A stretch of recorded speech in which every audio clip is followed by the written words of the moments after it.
శుభం వ్యాధసి గురుభ్యో నమః. మీనరాశి వారికి మార్చి 1వ తారీఖు నుండి 15వ తారీఖు వరకు ఏ విధంగా ఉందనే విషయాన్ని మనం ఇప్పుడు విశేషం తెలుసుకోవడం ప్రయత్నం చేద్దాం. మీనంలో శుక్రుడు, బుధుడు, రాహు యొక్క ప్రభావం సంపూర్ణంగా ఉంది. తృతీయ స్థానంలో బృహస్పతి, చతుర్థంలో కుజుడు, సప్తమంలో కేతు, వ్యయంలో రవి, శని యొక్క ప్రభావం కనిపిస్తుంది. ఇక మీనరాశిలో శుక్రుడు యొక్క ప్రభావం ఉంది కాబట్టి ఆహ్లాదకరంగా ఒక లాటరీ తగిలినట్టుగా ఏదో ఒక ఫలితం అయితే వస్తుంది. ఆర్థికంగా ఎప్పుడో చేసిన ప్రయత్నాలు ఏదో ఉందో దాని యొక్క రిజల్ట్ ఇప్పుడు రావడము, ఉద్యోగాన్ని పిలవడము, మీరు వస్తారా అడగడము, ఇవన్నీ జరుగుతాయి. అలా జరిగినప్పుడు ఖచ్చితంగా మీరు తీసుకోవడానికి ప్రయత్నం చేయండి. ఇప్పుడు ఈ 15 రోజులే అవకాశం ఉంటుంది. ఆ తర్వాత శనీశ్వరుడు ఎప్పుడైతే మీ యొక్క రాశిలోకి వెళ్తాడో అటువంటి అవకాశం వస్తుందో రాదో మనం అప్పుడే చెప్పలేము. ఒక 3 నెలల వరకు వచ్చే అవకాశం లేదు. అలాగే వ్యాపారం చేసే వరకు ఎవరో పూర్వాశ్రమంలో ఒకప్పుడు అనుకున్న వ్యాపారం సంబంధించిన వ్యక్తులు పరిచయం అయ్యి మళ్ళీ చేద్దామని ఒకవేళ అడిగితే మీరు కంటిన్యూ చేయండి.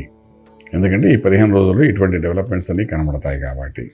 అలాగే విదేశాల్లో వెళ్ళి ఉద్యోగరీత్యా ముందుకు వెళ్ళాలనుకున్న వాళ్ళకి చేసే ప్రయత్నాలు చేయండి. అలాగే విదేశాలలో ఉండి చదువుకుంటున్న విద్యార్థులకు ఉద్యోగరీత్యా చేసే ప్రయత్నాలు కూడా కొంత సఫలీకృతమయ్యే అవకాశం కనబడుతుంది. కానీ కొత్తగా విదేశాలకు వెళ్దాం అనుకున్న వాడు మాత్రం ప్రయత్నంలో ఇప్పుడు మాత్రం చేసుకోకండి. అలాగే ఇంపోర్ట్ ఎక్స్పోర్ట్ వ్యాపారాలు న్యూట్రల్గా కనబడుతున్నాయి. లక్కీ నెంబర్ 1 పాజిటివ్గా పనిచేస్తుంది. అగ్రికల్చరు, ఆర్గానిక్, లఘు పరిశ్రమలు, కుటీర పరిశ్రమలు ఇలాంటి వాళ్ళు రన్ చేసే వాళ్ళందరూ కూడా ఆర్థికంగా కొంచెం బలోపేతమయ్యే అవకాశం బాగానే కనిపిస్తుంది. ఇకపోతే శుభవార్తలు వింటారు, శుభకార్యంలో పాల్గొంటారు, మధ్యవర్తిత్వం వహిస్తారు, కానీ మాట కూడా పడతారు. కొంచెం జాగ్రత్తగా సమన్వయపరుచుకుని వెళ్ళడానికి ప్రయత్నం చేయండి. 12 ఇంట్లో ఉన్న రవిశని ప్రభావం వల్ల మీకు గౌరవార్థం మీరు ఖర్చు పెట్టేది ఎక్కువ అవుతుంది. అనవసరంగా మీ మీద మాట పడకుండా ఉండాలని చెప్పి ఖర్చు పెట్టేది ఎక్కువ అవుతుంది. మీకు తెలియకుండా మీ పిల్లల ద్వారా కూడా కొంత ఖర్చు విపరీతంగా జరిగే అవకాశాలు ఉన్నాయి.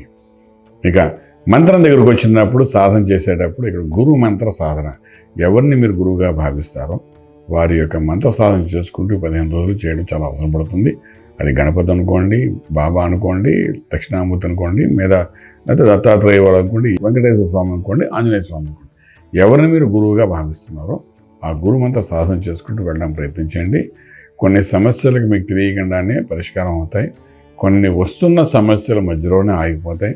దాని మూలాన మీకు తర్వాత తెలుస్తుంది, నేను మంత్రం చదవడం వల్ల నాకు ఈ కష్టం రాలేదని మీకు క్లారిటీ కూడా వస్తుంది.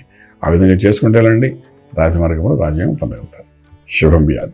పూర్తి వివరాలకు సంప్రదించండి శ్రీ వేదమాత గాయత్రి జ్యోతిష్యాలయం, Brahmasri మంతా Suryanarayana Sharma garu, Srinilayam, first floor, 101, Sai Vaibhav layout, Chitrapuri colony పక్కన, కాజాగూడ, హైదరాబాద్ 500008.